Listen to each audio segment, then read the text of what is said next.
Bonjour Bruxelles, une dose d'humour. Bonjour Alexandra Van Der Beek. Bonjour Fabrice, bonjour Charles. Bonjour. Merci d'être avec nous dans une dose d'humour et vous allez nous faire une confidence. Oui, tout à fait. Bonjour à tous, chers fidèles de BX1, amoureux de Bruxelles et fiers de l'être. Je dois vous faire une confidence, on est déjà presque à la moitié de l'année et j'ai l'impression d'être totalement déconnectée de mon temps. Ma belle-fille de 11 ans est mieux informée que moi. Oui, parce qu'elle regarde Caro 8 sur le temps de midi à l'école. Donc non seulement la fille regarde les infos, mais elle les regarde en néerlandais. On a des gosses intelligents, qu'est-ce que vous voulez? C'est pas de ma faute.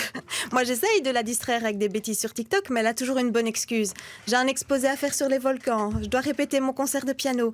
Et puis là maintenant, de toute façon, je dois travailler sur ma thèse. C'est bien. Oui, c'est bien. Outils et stratégies de gestion des relations familiales conflictuelles, études de cas pratiques, vivre avec une belle-mère inepte. J'ai pas tout compris. On dit que le QI a baissé dans les années 2000, mais là j'ai l'impression qu'il est en train de sacrément remonter, quoi. Les enfants d'aujourd'hui à Bruxelles, ils parlent tous minimum 4 langues, quoi. Je vous prends un exemple très concret. Isabelle, 12 ans, qui parle hongrois avec sa mère, allemand avec son père, néerlandais à l'école, et qui, à force d'avoir des copines francophones, parle français, sans oublier l'anglais, puisque les parents, eux, ne connaissent pas la langue de l'autre et parlent entre eux en anglais. Donc ça fait quand même 5 langues, quoi, rien que ça. Moi, à son âge, la seule langue que je maîtrisais, c'était le guede, quoi. Je guede, tangandan, mergueder, de guede, avec un langage très fleuri. En plus, à l'école, en ce moment, c'est la mode du Rubik's Cube. Ils te le défont et te le refont en moins de 3 minutes. Ma génération, mais quand on avait 11 ans, on parlait pas 4 langues, on jouait pas au Rubik's Cube, ou alors on n'y arrivait pas, quoi. Oui, on mettait 2 heures, oui. Ouais. Non, nous à l'époque, on regardait Hélène et les garçons et on trouvait ça bien. C'était pas en mode second degré, on se fout de leur gueule en même temps. Non, ma génération, on était un peu con quand même. Moi, je suis née en 1986, donc génération de Tchernobyl. Il y a peut-être un lien à faire, ça ne dit rien. Non, c'est vrai, je suis hors du temps. Je ne lis pratiquement pas de livres, à l'exception bien sûr de Choupi à la ferme, Les vacances de Candy, La grenouille à grande bouche, L'Assommoir. Et je suis sûr que c'est pas vrai.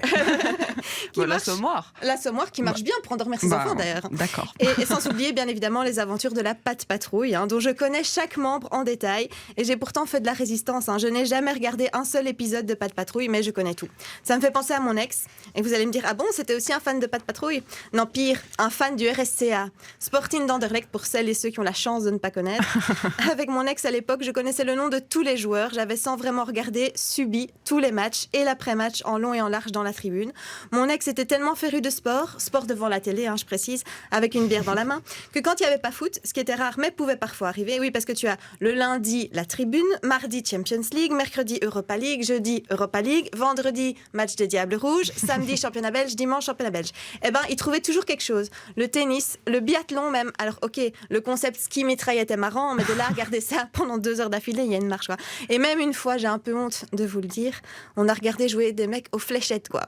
Alors si on dit que les fléchettes c'est un sport, mais où on place la limite, quoi. Moi je me demande si les 24 heures tricot avaient été filmées, je pense que mon ex il aurait été foutu de regarder, quoi. Et aujourd'hui moi j'ai plus le temps de regarder la télé, j'écoute des podcasts sur mon téléphone tout en courant dans les escaliers entre les lessives, le rangement et les disputes des enfants. D'ailleurs vous pouvez retrouver l'ensemble des épisodes d'une dose d'humour sur Spotify si comme moi vous n'avez pas le temps de vous poser. L'autre jour mon homme me disait tu devrais faire du sport. Quoi, pas de réaction, ça vous choque pas? Les fléchettes mais peut-être. Quel goujat vous auriez pu dire, on va la refaire. L'autre jour, mon homme me disait, tu devrais faire du sport. Oh non. Quel goujat. Et du coup, voilà, je l'ai regardé, je lui ai dit, mais tu crois que c'est pas du sport tout ce que je fais? Il était dubitatif, je lui ai montré mon application où bouger, en moyenne 12 étages montés par jour et 15 000 pas. Et toc, le sport. Faites du sport si vous voulez, une bière à la main ou devant la télé. Et surtout, continuez à nous suivre sur BX1, c'est important, à très vite. Merci Alexandra Van Der Beek qui a cité une plateforme de podcast. On est sur toutes les plateformes de podcast pour ceux qui veulent vérifier, et on est sur un réseau social spécialisé dans l'image.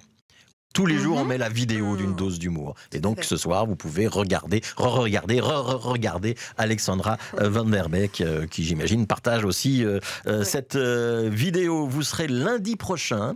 Vous nous avez dit, je suis pas très, très bonne en langue, en tout cas pas aussi bonne que les gamins d'aujourd'hui, mais vous faites quand même de l'humour en anglais, vous. En anglais, oui. Ce sera à La Mer à Boire, café à Saint-Gilles, pour le Monday Night Comedy Cave. Donc, ça, c'est des humoristes en anglais. C'est ça, oui. Ça commence à 20h, mais l'ouverture des portes, c'est 19h30. Est-ce que c'est des nouvelles blagues? Des nouvelles blagues, j'ameilleure un petit peu au fur et à mesure. Parce que j'ai mon truc en français, donc je dois encore peaufiner en anglais. Mais il n'y a pas de sous-titres, il faut vraiment parler l'anglais. Oui, mais enfin, ça va. Ça va. Les enfants de 12 ans, même les non-surdoués peuvent venir. Je pense que les enfants de 12 ans à Bruxelles, ils gèrent.